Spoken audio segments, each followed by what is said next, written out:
Hello guys, I am advocate Dishant from Dishant law academy. आज हम पढ़ने जा रहे हैं ऑर्डर 12 एडमिशन। ठीक है, तो एडमिशन हमारा शुरू होने वाला है। बहुत इंपॉर्टेंट है ये। एडमिशन के बेस पे आपका कभी कभी प्रिलिमिनरी डिग्री भी आ जाती है। ठीक है, तो इसे हम ध्यान से पढ़ेंगे। तो पहला क्वेश्चन है हमारा, under order order 12 rule 2 the CPC the time to be given. Time to be given, कितना टाइम टू बी गिवन दिया जाता है अ पार्टी। ठीक है, तो याद रखिएगा 7 डेज। 7 डेज में देखो क्या है कि मान लो मैंने आपका ऑर्डर 12/6 की एप्लीकेशन लगाई और सामने वाली पार्टी को नोटिस सर्व करवा दिया, तो उसे 7 दिन के अंदर जब एडमिट करना पड़ेगा बात को। ठीक है, 7 दिन का टाइम मिलेगा। ठीक है, from the date of the service of notice 7 days. और इसमें तक ऑर्डर में पास कोर्ट में order judgment judgment admission on judgment पे कौन से पे सुना देगी? 6 पे। ऑर्डर 12/6 में एडमिशन सुना देगी। ठीक है, द कोर्ट का मतलब क्या है? यहाँ पे कोर्ट का मतलब है has power to record admission of party at any stage of proceeding. किसी भी स्टेज पे आप 12/6 की एप्लीकेशन लगा सकते हो। ठीक है, एडमिशन जजमेंट ऑन एडमिशन, तो at any stage has power to record admission of parties at any stage. और इसी के बेस पे आपका प्रिलिमिनरी डिग्री भी पास हो सकती है। When a party is called upon the notice to admit the fact, order 12 rule 4। ठीक है, तो कितने दिन में उसे एडमिट करना पड़ेगा आपका?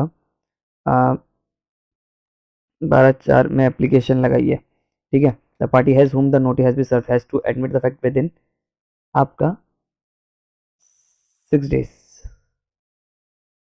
ठीक है, judgment on admission can be judgment on admission can be आपका किस पे आ सकती है? 12/6 पे आ सकती है, तो 12/6 वाली बात है इसमें। Whether a defendant can file an application for disposal of the suit 12/6 of CPC procedure. Yes, defendant can file an application. defendant भी फाइल कर सकता है।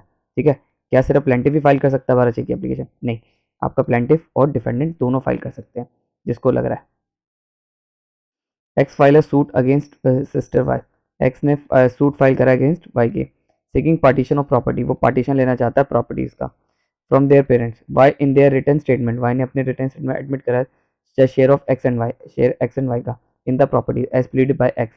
द कोर्ट शुड, अब इसमें क्या करेगी कोर्ट? क्या करेगी? पास जजमेंट फॉरवर्ड, जितनी जल्दी हो सके कोर्ट जजमेंट सुना देगी। तो सी एस का आंसर। 12/6 की जो एप्लीकेशन है प्रोवाइड्स, क्या प्रोवाइड्स करती है आपकी? जजमेंट ऑन एडमिशन, यानी कि आपने कोई बात मानी हो उस पर प्रिलिमिनरी डिग्री सुना देगी। बी एस का answer. Order 12 rule 8। Order 12 rule 8 पे आपका क्या है? Notice to procure produce document. तो उसमें क्या मंगवा सकते हैं? Notice to procure document, documents को मंगवा सकते हैं। ठीक है, तो याद रखिएगा इसको। अगला ऑर्डर है हमारा तो ऑर्डर 13। ठीक है, ऑर्डर 13 में बात करी गई है production, impounding and return of documents. तो order the deals with the production of, इससे कौन सा डील करता है? Order 13 return of document. अब देखिए इसमें देखो क्या है, the plaintiff in a suit, एक प्लेंटिफ का सूट है। Onus of all the issue framed in the plaintiff. Onus किसके ऊपर है? केस को प्रूव करने का प्लेंटिफ के ऊपर। During the cross examination the defendant and his witness produce documents.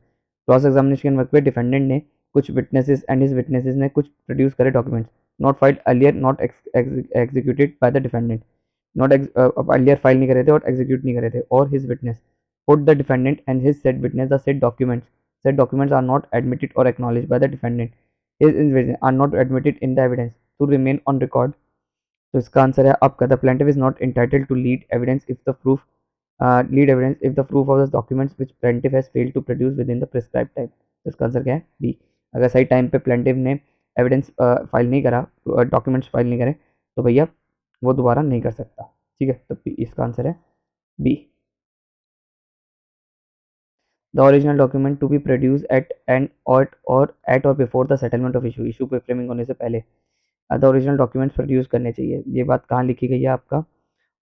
ये लिखी गई है ऑर्डर 13 रूल 1 में। ठीक है, अगला ऑर्डर है हमारा ऑर्डर 14। ऑर्डर 14 बात क्या करता है? Settlement of issues and determination of suit on issue of law और ऑन इशू। ठीक है, agreed upon. Framing of issues, framing of issues आपका कौन से ऑर्डर में होते हैं? आपका होते हैं ऑर्डर 14 रूल 1 में। ऑर्डर 14 रूल 1 में, तो इसका आंसर क्या है? B. Issue arises when the propositions of law or fact are affirmed by one party and denied by other। तो इसमें क्या होगा आपका? मटेरियल। ठीक है, तो इसका आंसर क्या है? B. Issues are frame under, issues किसके अंडर फ्रेम होते हैं आपका ऑर्डर 14 के तहत, ठीक है। In a civil suit the issues are framed by the, किसके द्वारा फ्रेम करे जाते हैं आपका कोर्ट के द्वारा, ठीक है। इसका आंसर डी है। Issue in a civil suit are framed after after return statement is filed, जब रिटर्न स्टेटमेंट आ जाएगा तब, ठीक है। तो बी है इसका answer. Issues under CPC means issues का मतलब क्या होता है सीपीसी के तहत, तो इसका आंसर है आपका material proposition of fact of law affirmed by one party and denied by another party, एक पार्टी ने अफर्म किया और दूसरी पार्टी ने डिनाई करा, तो इसका आंसर डी है। इंपॉर्टेंट है, नोट डाउन कर लो। Under which issue is suit are framed in respect of किसके भी होगा question of law fact mix question of law and fact and all the above, तो इसका आंसर है all the above. Which of the following orders and rules of CPC provides framing of issues, तो कौन से में आपका framing of issues की बात करता है आपका ऑर्डर 14 रूल 1 में, ठीक है। ए है इसका answer. Which of the following statement से इनकरेक्ट, इनमें से कौन सी स्टेटमेंट जो है वो इनकरेक्ट है, तो इसका आंसर है वेयर सूट में be dispose of on settlement, तो इसका आंसर बी है। ए एंड सी सही है। ए फाइल अ सूट, ए ने फाइल करा suit for partition in high court of Delhi against her brother B, B relies upon will executed by his father bequeath an entire estate in his favour. अब इसमें क्या होगा, अब इसमें कैसे इशू फ्रेम्स होंगे, तो इसका आंसर है an issue will be framed as to the genuineness and validity of the will which will establish without seeking probate, तो इसका आंसर क्या है बी।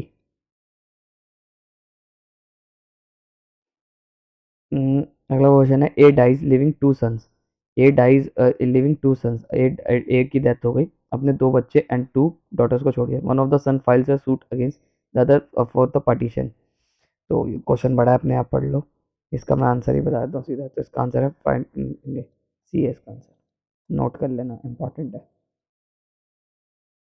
अ कोर्ट में note frame A court may not frame issues on the basis of allegations made by the parties, तो किस पे करती है इन एप्लीकेशन, एप्लीकेशन पे बेस पे नहीं करती।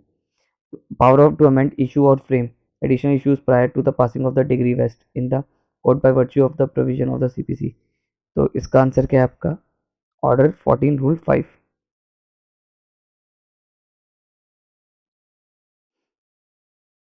In non-commercial suit, when the issues both of the facts and arises the court opinion that the suit may be disposed of an issue of law, only the court can, तो only court can क्या कर सकता है आपका frame issue of law of fact और आपका,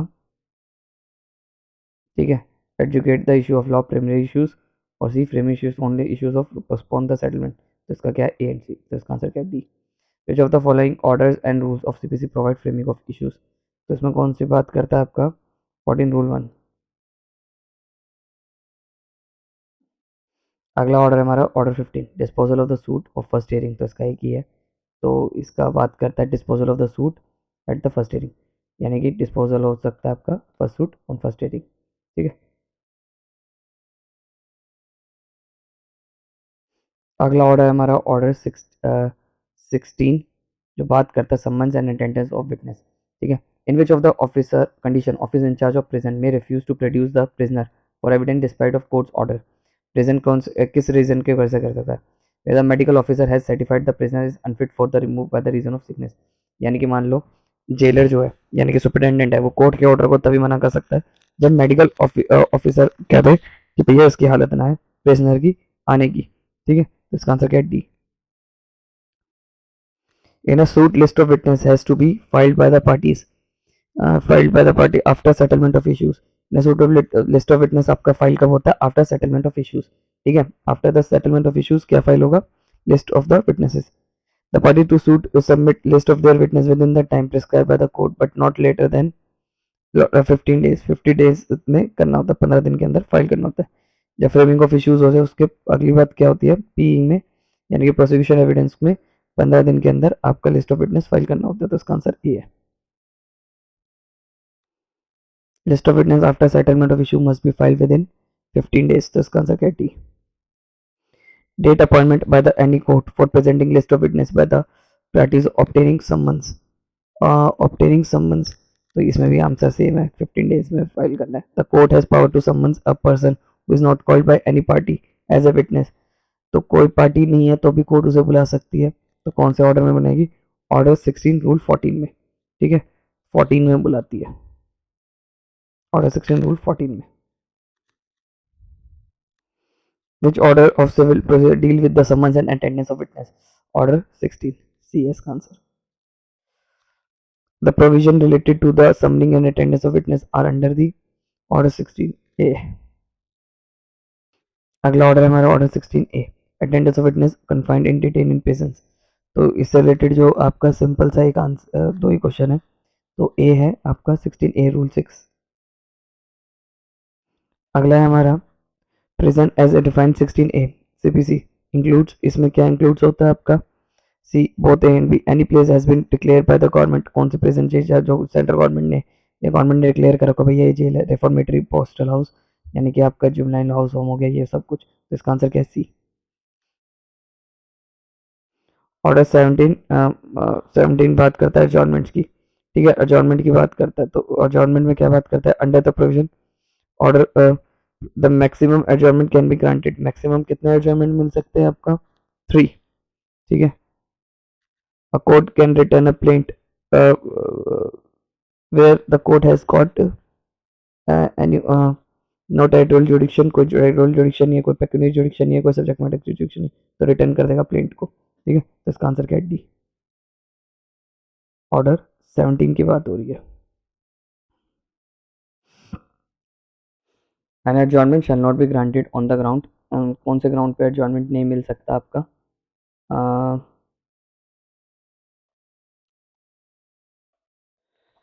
reason है the pleader of the party engage in another court. इस वाले ग्राउंड पे नहीं मिल सकता. बाकी क्या मिल सकता है? इंपॉर्टेंट है जिनको डेट चाहिए हो तो. when the circumstances are beyond the control of the dead party. ये वाली लाइन रट लीजिए. where the beyond the control की circumstances ऐसे हैं beyond the control है पार्टी के. ठीक है. और प्लीडर इज इल. जो भैया वकील है वो बीमार पड़ गया and the party could not engage another pleader in time. वो एंगेज नहीं कर पाए. Both were the circumstances are beyond the control of that party and the pleader is ill and the party could not engage in another plead in time. ठीक है. A court can return the plaint for the presentation of court which the suit shall have been instituted. तो इसका answer क्या है? At any stage of the suit. तो इसका answer है D. In normal course how many adjournment can be granted by trial court और on a sufficient ground. तो इसका आंसर है 3. इसका आंसर क्या है? C. Order 17 rule 2. Order 17 rule 3. Rule 2 और रूल 3 किससे रिगार्डिंग बात करते हैं आपका? ये बात करते हैं आपका कि independent and mutual exclusive. Independent and mutual exclusive. ठीक है, तो इसका आंसर बी है. Which of the following is not a sufficient? Which of the following is not a sufficient cause for granting adjournment? Sufficient cause क्या नहीं है? ये भी sufficient है, ये भी है. हमें not ढूंढना है. Non service of summons. ठीक है, तो इसका आंसर सी है. Dismissal of the suit by court under 17 rule 3 CPC only remedy available to the plaintiff to file. अब प्लेंटिफ के पास क्या रेमेडी है? अगर उसका ऑर्डर 17 रूल 3 में केस डिसमिस हुआ तो वो अपील में जाएगा. प्लेंटिफ टू फाइल केस क्या कर सकता है? अपील में जा सकता है. तो बहुत इंपॉर्टेंट है ये. ठीक है. A civil suit was repeatedly fixed by the trial court for the examination of the defendants and witness, but the said opportunity was not availed by the defendant. Therefore, on 18/2026, when neither the defendant nor his counsel has appeared, the trial court has produced ex parte and heard the final arguments and reserved the case for judgment. On the 18, the defendant has filed an application no 7. Read with the set 151 the CPC which is क्या होगी अब इसमें? Not maintainable. वो maintainable नहीं होगी. ठीक है, याद रखिएगा, इंपॉर्टेंट है. Note. In which of the following cases has the Supreme Court, when hearing of the suit is commenced, it has to be continue from day to day. Day to day में होना चाहिए. तो ये किस में है? Bajaj auto limited versus TVS. तो इसका आंसर क्या है? D. In the sufficient cause is shown by the parties of adjournment to the hearing the case the court shall not adjourn the case more than 3 times. तो इसका answer क्या है? 3. Thrice. 3 times का answer. Order 18 hearing of the suit and the examination of witness. ये किसकी बात करता है आपका? The objection raise by the parties during the recording of evidence by the commissioner shall be decided by whom. तो ये कौन डिसाइड करेगा? The court at any state of arguments. तो इसका आंसर क्या है? In a suit, the plaintiff himself wishes to appear as a witness without any permission of the court. He may also do appear. आज के लिए इतना ही करते हैं.